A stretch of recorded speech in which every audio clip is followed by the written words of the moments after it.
எவ்வளவு காலம் வரை உணவு வாழ்வில் நேர்மையுடைய பிராமணர்கள், சைவ வேளாளர்கள், நாடார்கள் கையில் இருந்ததோ அவ்வளவு நாள் வரை நீங்கள் எவ்வளவு ஆரோக்கியத்தோடு இருந்தீர்கள் என்பதை நீங்களே புரிந்து கொள்ளுங்கள். நித்யானந்தா ஜாதி பத்தி பேசுறாரு, ஏன் பேச மாட்டேன்?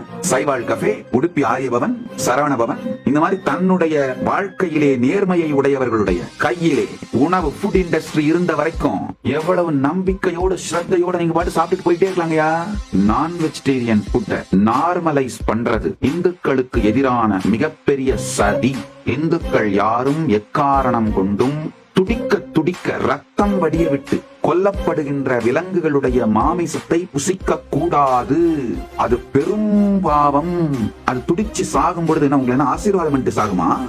வலி, வேதனை, துக்கம், அந்த நியூரோபெப்டைட்ஸ் முழுக்க அதோட ஆர்கன்ஸ்ல எல்லாம் போய் உட்கார்ந்துருங்கயா. அந்த கொடுமையான மசில் மெமரி, பயோ மெமரி உடைய அந்த மிருகத்தோட சதைகளை உண்டீர்களானால் அதே கொடுமையான பயோ மெமரியும் மசில் மெமரியும் உள்ள போய் உட்கார்ந்து டிப்ரெஷன்ல உங்களை உலுக்கி எடுக்குங்கயா. உங்கள் வயிறு பெரும் சுடுகாடாய் மாறும்.